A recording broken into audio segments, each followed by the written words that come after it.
আসসালামু আলাইকুম ওয়া রাহমাতুল্লাহি তাআলা ওয়া বারাকাতুহু। সম্মানিত মুসলমান দিনদর্দি বাবা মার ভাইরা, আমি আপনাদের সামনে আলোচনা করব যে চাকরিতে প্রমোশনের জন্য কোন আমলের মাধ্যমে আপনি চাকরিতে প্রমোশন পাবেন সেই বিষয় নিয়ে আমি আলোচনা করব। অনেকে দেখা গেল অনেক কষ্টের পরে, অনেক ছুটাছুটির পরে ছোট্ট একটা চাকরি পেয়েছেন। যেহেতু বাংলাদেশে চাকরির পরিমাণ কম, বিশেষ করে সরকারি চাকরি তো সাধারণত সোনার হরিণ, অনেকে সোনার হরিণ বলে থাকে সরকারি চাকরিকে। এরপরে যদি আমরা বেসরকারি, আধা সরকারি বা স্বায়ত্তশাসিত বা বিভিন্ন কোম্পানিতে আমরা চাকরি করে থাকি, তো চাকরি একটা পেয়েছি, বছরের পর বছর আমরা একই টেবিলে, একই রুমে, একই জায়গায় চাকরি করে আসছি। হয়তো সাধারণত বেতন একটু বেড়েছে, কিন্তু আমাদের চাকরি কোনো প্রমোশন হয় নাই। আমাদের যে পোস্টে আমরা ছিলাম ওই পোস্টে আমরা বছরের পর বছর পরে রয়েছি।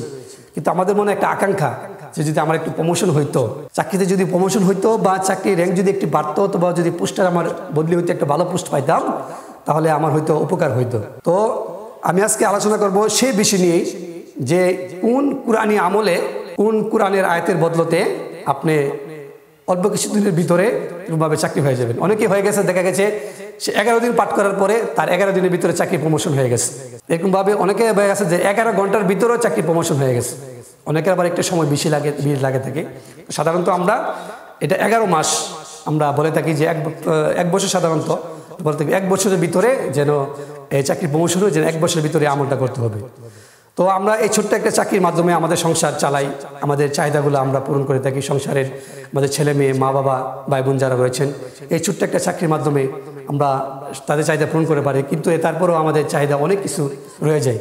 যদি আমাদের মনে একটা আকাঙ্ক্ষা, যদি চাকরিটা আমার একটু বেশি প্রমোশন হইতো, যদি বেতন একটু বাড়তো, তাহলে হয়তো সংসারটা একটু ভালো চলতো, আমরা একটু ভালো চলতাম। বা এরকমভাবে অনেকে ব্যবসা বাণিজ্য করে, বছরের পর বছর ব্যবসা বাণিজ্যের মধ্যে পড়ে আসছে, সে চাউল ডাউল এরকমভাবে তরকারি বিক্রি করতে আসছে, কিন্তু তার কোনো আর সংসারে কোনো উন্নতি নেই বা তার ব্যবসা বাণিজ্যের কোনো উন্নতি নেই। তো সে যদি এমনটা করে, তাহলে তার ব্যবসা বাণিজ্যের মধ্যে উন্নতি হবে। 40 বছর, 50 বছর, 20 বছর, 10 বছর ব্যবসা করে আসছে, কিন্তু কোনো রকমের উন্নতি তার ব্যবসার ভিতরে নাই, কোনো রকম ব্যবসা তার বড় করতে পারছে না, সে ব্যবসা বরং আরও দিনে দিনে ডিল হচ্ছে। তো এরকম যদি হয়ে থাকে, আপনি এই আমলটা করুন, আল্লাহ পাক রব্বুল আলামিন এই আমলের বরকতে আপনাকে দেখবেন এই আপনার চাকরিতে অথবা আপনার ব্যবসা বাণিজ্যে উন্নতি দান করে থাকবেন। এবং বিশেষ করে যারা ছাত্রছাত্রী দুর্বল রয়েছেন, একই ক্লাসে বারবার থাকেন, তারাও এই আমলটা করতে পারেন। এই আমলটা যদি করেন, তাহলে তার ক্লাস এরকমভাবে সে পরীক্ষাতে ভালো যায় করে ক্লাস এরকমভাবে তার উপরে উঠতে পারবে। তো আসুন কীরকমভাবে আমলটা করতে হবে। আমলটা করতে হবে প্রত্যেক চন্দ্র মাসের শুরুতে আপনি আমলটা শুরু করবেন। ফজর নামাজের পরে, ফজর নামাজ আদায় করার পরে ওই নামাজের চাটিতায় বসে আপনি 11 বার দুরূদ শরীফ আদায় করবেন, 11 বার ইস্তিগফার আদায় করবেন। আদায় করার পরে আপনার গুনাহ থেকে আল্লাহ রাব্বুল আলামিনের দরবারে মাফ চাবেন। এবং দুরূদ শরীফ আদায় করার পরে কুরআনুল কারীমের আল মুজাদালা যে সূরাটা রয়েছেন, আল মুজাদালা সূরার 11 নং আয়াত আপনারা পাঠ করবেন। সূরা আর মুজাদালার 11 নং আয়াত আপনারা এটা পাঠ করবেন। সূরা আর মুজাদালার 11 নং আয়াতটা যদি আপনারা পাঠ করে থাকেন, তাহলে আপনার চাকরিতে প্রমোশন হয়ে যাবে। আপনারা কিভাবে পাঠ করতে থাকবেন?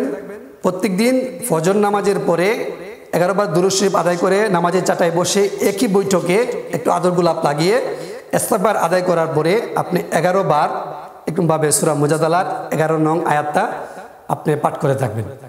এই 11 নং আয়াত যখন আপনি প্রতিদিন 11 বার করে পাঠ করবেন, এভাবে দেখবেন অল্প কিছুদিনের ভিতরে আপনার প্রমোশন হয়ে যাবে। আপনি সর্বোচ্চ, আমি 1 বছর বলতেছি, যে 1 বছরের ভিতরে আপনার প্রমোশন হবে ইনশাল্লাহ। আল্লাহ পাক রব্বুল আলামিন আপনার একটা চাকরিতে প্রমোশন আপনার দিবেই। তো এই জন্য চাকরিতে না, আপনার ব্যবসা বাণিজ্যের জন্য যদি আপনি করেন, তাহলে ব্যবসা বাণিজ্যের মধ্যে আপনার উন্নতি হবে। আপনি যদি অন্যান্য কাজের জন্য করেন, অন্যান্য কাজের মধ্যে আপনার উন্নতি, বিশেষ করে চাকরি এবং ব্যবসা বাণিজ্য, এই দুইটাতে আপনাকে একটু বেশি আপনার ফলাফল বেশি আসবে। তো আপনি এরকমভাবে এই কাজগুলো করতে থাকবেন এবং শরীর এবং কাপড় অবশ্যই পাক পবিত্র অবস্থায় রাখবেন। দেখবেন ইনশাল্লাহ এই 1 বছরের ভিতরে আপনার চাকরির প্রমোশন ইনশাল্লাহ হবে।